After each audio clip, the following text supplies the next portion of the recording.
Saudações! Vamos dar continuidade no nosso estudo da LDB para fins de concurso público.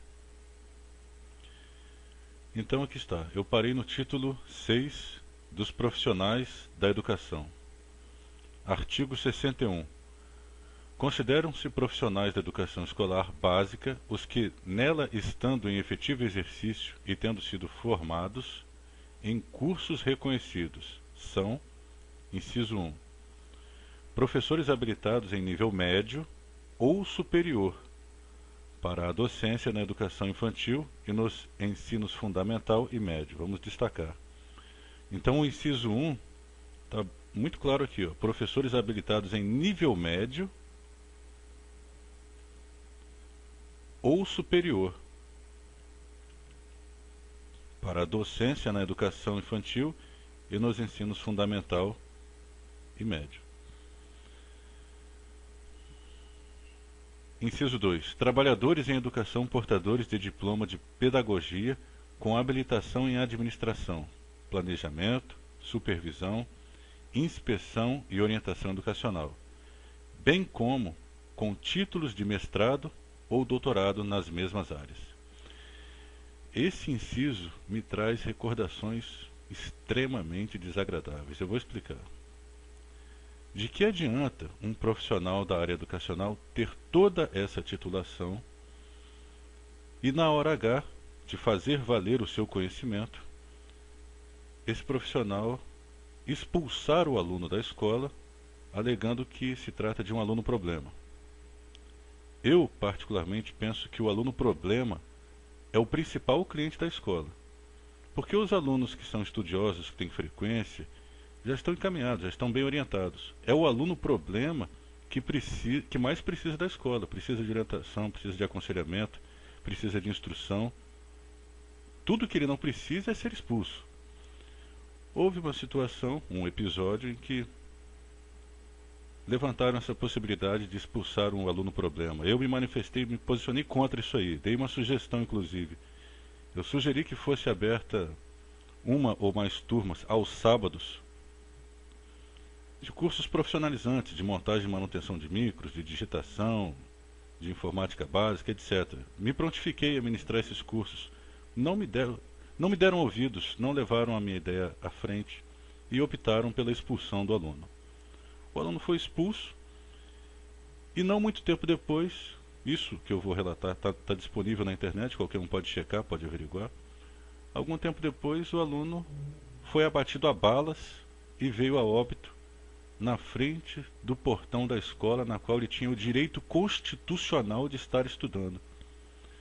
Por incrível que pareça, a sua mãe estava passando na frente da escola naquele momento e ele veio a óbito nos braços de sua mãe. Deu seu último suspiro olhando para o portão da escola na qual ele tinha o direito de estar estudando. Então eu volto a perguntar, de que adianta um profissional da área educacional ter toda essa titulação e expulsar o aluno? Bom, vamos dar continuidade aqui. Inciso 3. Trabalhadores em educação, portadores de diploma de curso técnico ou superior, em área pedagógica ou afim. Inciso 4. Profissionais com notório saber, reconhecido pelos respectivos sistemas de ensino, para ministrar conteúdos de áreas afins à sua formação ou experiência profissional, atestados por titulação específica ou prática de ensino em unidades educacionais da rede pública ou privada, ou das corporações privadas em que tenham atuado, exclusivamente para atender ao inciso 5 do caput do artigo 36. Inciso 5. Profissionais graduados que tenham feito complementação pedagógica conforme disposto pelo Conselho Nacional de Educação. É muito interessante isso aqui. Vamos destacar. Profissionais graduados que tenham feito complementação pedagógica conforme disposto pelo Conselho Nacional de Educação.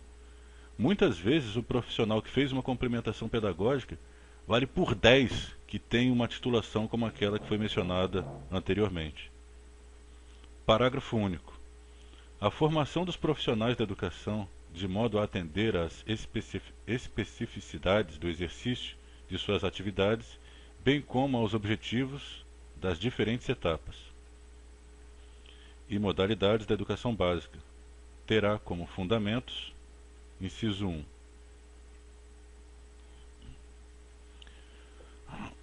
a presença de sólida formação básica que propicie o conhecimento dos fundamentos científicos e sociais de suas competências de trabalho. Inciso 2. A associação entre teorias e práticas mediante estágios supervisionados e capacitação em serviço. Inciso 3. O aproveitamento da formação e experiências anteriores em instituições de ensino e em outras atividades.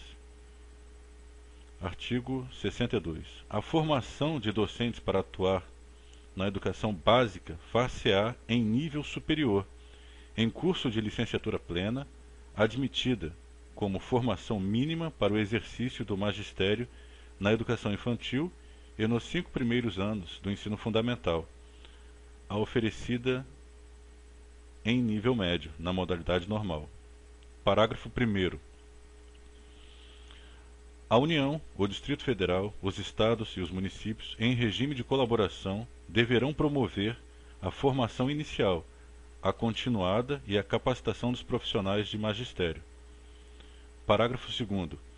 A formação continuada e a capacitação dos profissionais de magistério poderão utilizar recursos e tecnologias de educação à distância. Parágrafo 3º. A formação inicial de profissionais de magistério dará preferência ao ensino presencial, subsidiariamente fazendo uso de recursos e tecnologias de educação à distância. Parágrafo 4º. A União, o Distrito Federal, os Estados e os municípios adotarão mecanismos facilitadores de acesso e permanência em cursos de formação de docentes em nível superior, para atuar na educação básica pública. Parágrafo 5º. A União, o Distrito Federal, os Estados e os municípios incentivarão a formação de profissionais do magistério para atuar na educação básica pública mediante programa institucional de bolsa de iniciação à docência a estudantes matriculados em cursos de licenciatura, de graduação plena, nas instituições de ensino de educação superior. Parágrafo 6º. O Ministério da Educação poderá estabelecer nota mínima em exame nacional aplicado aos concluintes do ensino médio, como pré-requisito para o ingresso em cursos de graduação para a formação de docentes, ouvindo o Conselho Nacional de Educação, CNE. Parágrafo 7º. Foi vetado. Parágrafo 8º. Os currículos dos cursos de formação de docentes terão por referência a Base Nacional Comum Curricular. Artigo 62-A. A formação dos profissionais a que se refere o inciso 3 do artigo 61 far-se-á por meio de cursos de conteúdo técnico-pedagógico, em nível médio ou superior, incluindo habilitações tecnológicas. Parágrafo único. Garantir-se-á formação continuada para os profissionais a que se refere o caput no local de trabalho ou em instituições de educação básica e superior, incluindo cursos de graduação profissional, cursos superiores, de graduação plena ou tecnológicos, e de pós-graduação. E por falar em pós-graduação, eu dei uma passada na faculdade ontem e constatei que a atualização que eu reivindiquei do meu diploma já está pronta.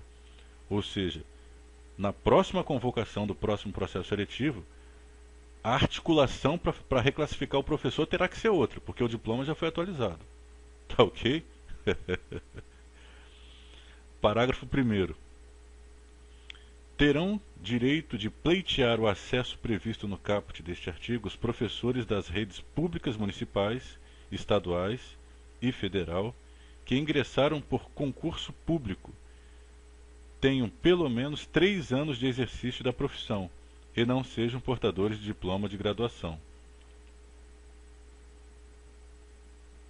Parágrafo 2º. As instituições de ensino responsáveis pela oferta de cursos de pedagogia e outras licenciaturas definirão critérios adicionais de seleção sempre que ocorrerem aos certames interessados em número superior ao de vagas disponíveis para os respectivos cursos.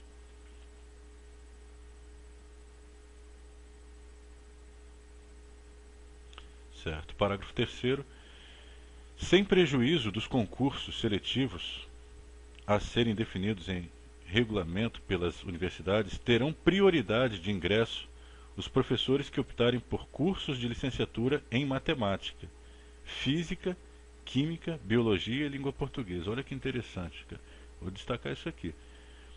Parágrafo 3º. Sem prejuízo dos concursos seletivos a serem definidos em regulamento pelas universidades, terão prioridade de ingresso os professores que optarem por cursos de licenciatura em matemática, física, química, biologia e língua portuguesa.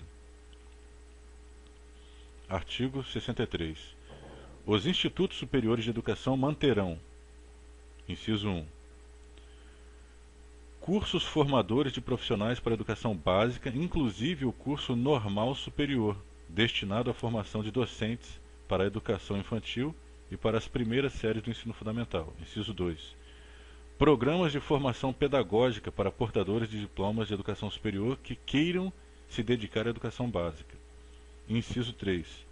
Programas de educação continuada para os profissionais de educação dos diversos níveis.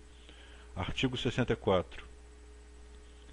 A formação de profissionais de educação para administração, planejamento, inspeção, supervisão e orientação educacional, que deveria ter acontecido com o aluno, aquele que eu mencionei. Orientação educacional, aconselhamento. Bom, para a educação básica, será feita em cursos de graduação, em pedagogia ou em nível de pós-graduação, a critério da instituição de ensino garantida nesta formação, a Base Comum Nacional. Tá, artigo 65. A formação docente, exceto para a educação superior, incluirá prática de ensino de, no mínimo, 300 horas. Interessante, vamos destacar. A formação docente, exceto para a educação superior, incluirá prática de ensino de, no mínimo, 300 horas. Artigo 66. A preparação para o exercício do magistério superior far-se-á em nível de pós-graduação, prioritariamente em programas de mestrado e doutorado. Vou destacar aqui pós-graduação. E prioritariamente também. Artigo 66. A preparação para o exercício do magistério superior far-se-á em nível de pós-graduação, prioritariamente em programas de mestrado e doutorado. Parágrafo único. O notório saber, reconhecido por universidade com curso de doutorado em área afim, poderá suprir a exigência de título acadêmico. Isso é muito interessante. Vamos destacar isso aqui também. O notório saber, reconhecido por universidade com curso de doutorado em área afim, poderá suprir a exigência de título acadêmico. Artigo 67. Os sistemas de ensino promoverão a valorização dos profissionais da educação, assegurando-lhes, inclusive nos termos dos estatutos e dos planos de carreira, do magistério público.